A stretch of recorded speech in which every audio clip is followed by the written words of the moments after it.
Hello, Nokomis readers. Welcome back to Nokomis Storytime.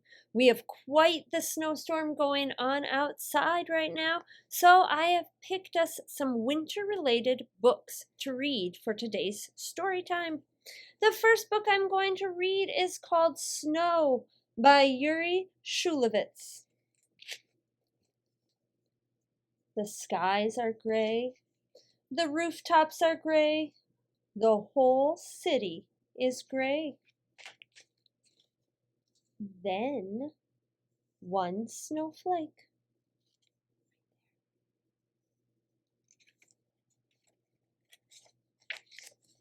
It is snowing, said Boy with Dog. It is only a snowflake, said Grandfather with Beard. Then two snowflakes. It is snowing, said Boy with Dog. It is nothing, said Man with Hat. Then three snowflakes. It's snowing, said Boy with Dog. It'll melt, said Woman with Umbrella. A few snowflakes float down and melt. But as soon as one snowflake melts, another takes its place. No snow, said radio. No snow, said television. But snowflakes don't listen to radio. Snowflakes don't watch television. All snowflakes know is snow, snow, and snow. Snowflakes keep coming and coming and coming. Circling and swirling, spinning and twirling, dancing, playing, there and there. Floating, floating through the air, falling, falling everywhere. And rooftops grow lighter and lighter. It's snowing, said Boy with Dog.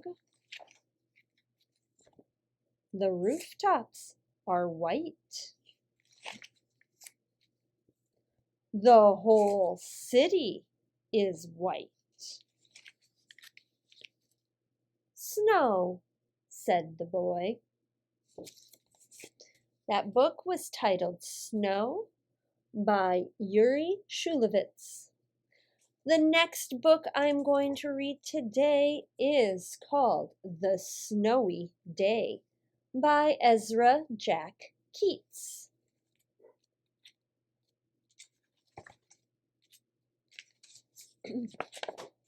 One winter morning, Peter woke up and looked out the window. Snow had fallen during the night. It covered everything as far as he could see. Crunch, crunch, crunch, his feet sank into the snow. He walked with his toes pointing out like this. He walked with his toes pointing in like that. Then he dragged his feet slowly to make tracks, and he found something sticking out of the snow that made a new track. It was a stick that was just right for smacking a snow-covered tree. Down fell the snow, plop, on top of Peter's head.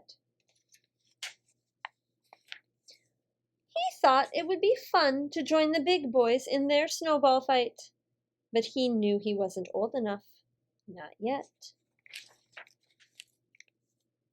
So he made a smiling snowman, and he made angels.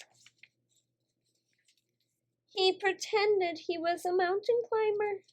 He climbed up a great, big, tall, heaping mountain of snow and slid all the way down. Oops.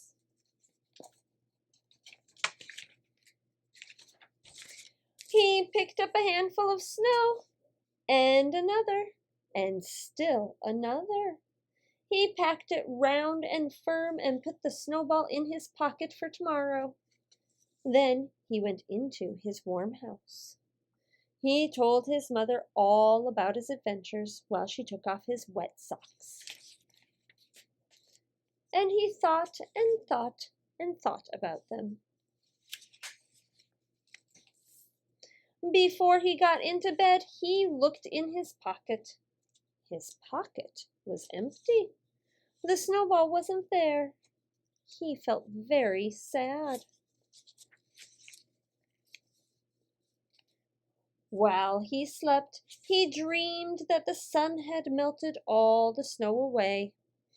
But when he woke up, his dream was gone. The snow was still everywhere. New snow was falling.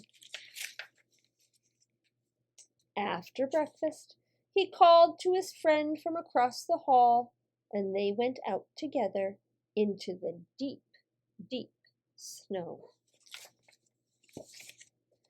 That was The Snowy Day by Ezra Jack Keats. The last book I am going to read for you today is called The Little Snowplow. It is written by Laura Kohler and illustrated by Jake Parker.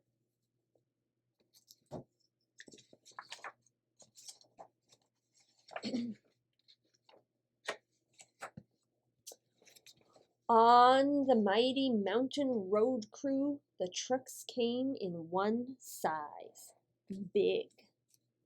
That is, until a new snowplow joined the crew. "You're such a little snowplow," the big truck said. "Leave the heavy lifting to us." And off they roared. So all spring the little snowplow cleared streams, while the big trucks bulldozed mudslides. In the summer, he cleaned up after parades, while the big trucks built roads. In the fall, he pushed leaves into piles, while the big trucks mounded mountains of salt and sand. As fall turned into winter, the little snowplow began training. He made the light on top go around and blew his horn. Beep, beep. He drove forward and back. Then he raised and lowered his plow 10 times fast. Everything was in working order. He could hardly wait for snow. "Ha!" said the dump truck. "You've never even seen snow." The little snowplow ignored him. He knew what snow was. "Why, I remember snow up to the eaves," said a cement mixer. "Yeah, we had a big, strong snowplow then," the garbage truck said. "Too bad she retired," the utility truck said. "I heard she moved to a beach in Florida." "I hope it doesn't snow like that this winter," the dump truck said. "It might be too much for a little snowplow. We'd probably have to help." The little snowplow turned his bumper on the trucks. But that night he raised and lowered his plow 10 extra times. And the next day he added even more exercises. He pushed loads of gravel. He pulled blocks of concrete, just in case. One morning, Will, the road crew foreman, burst in before dawn. "It's a real blizzard out there." The dump truck snorted. "Looks like there's already more than a little snowplow can handle." Beep, beep, vroom! The drifts looked soft and fun to the little snowplow. "Let's go," Will said. They drove out into the storm. The little snowplow cleared the streets of Mighty Mountain, but it kept snowing. So the little snowplow cleared the streets of Mighty Mountain again. It snowed harder and the wind began to howl. Once more the little snowplow started to clear the streets. Deep drifts swirled around his treads. Icy gusts blew against his windshield. Snow piled up higher than he could raise his plow. He wondered if he should have done more plow lifts.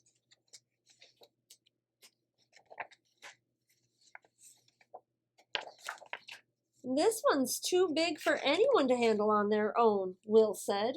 He called for backup.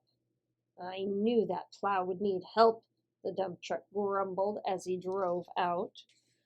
The little snowplow wiped his windshield and kept plowing. Silver Fork, Stampede Avenue, Main Street. That's when he heard a rumbling. He saw the dump truck drive by. Then the little snowplow heard a thundering. He turned the corner of Main and Ridge. Just as an avalanche swept down the mountain. Whoosh! Beep, beep, beep, the little snowplow cried. He's buried, Will yelled. No time to lose. But it will take hours for the big trucks to move that boulder. The little snowplow drove forward. He backed up. He repositioned. He edged forward and squeezed past the boulder. Way to go, Half Pint, Will said. The big trucks couldn't have gotten through. The little snowplow plunged his plow into the avalanche debris. He dug and dug and dug. His engine shuddered, his exhaust sputtered, the needle on his gas gauge dropped. Will pointed. There he is! The little snowplow dug faster. Creak! Crack! More snow crashing behind him. Hurry! Will said. Shovels of snow flew in all directions. Will raced to attach a cable between the trucks. The little snowplow drove forward, tugging. The dump truck revved his engine.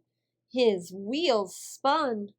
The little snowplow braced himself and pulled, just as he had practiced. The dump truck's wheels gained traction. The little snowplow gave a mighty tug and pulled the dump truck free. Woohoo! Will cheered. The dump truck shook snow from his truck bed. I didn't know a snowplow so little could be so strong, he said. Beep, beep. The little snowplow blew his horn. Together, the two trucks worked to clear the boulder. When they finally got back to the garage, all the other trucks honked and beeped and blinked. Great job, they shouted. The little snowplow's headlights sagged, his plow dragged, his gas tank was nearly empty. But before turning in for the night, he made the light on top go around.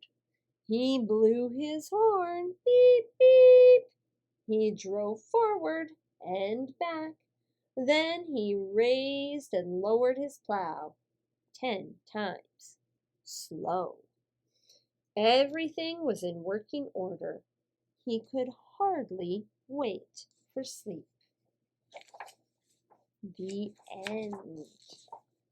That was The Little Snowplow by Laura Kohler, illustrated by Jake Parker. That is it for Nokomis Storytime for today. If you are keeping track of your minutes for the readathon, we have read about 14 minutes today. So remember, even though we're not at school, keep on reading and then go outside and play in the snow. We'll see you again next time. Bye.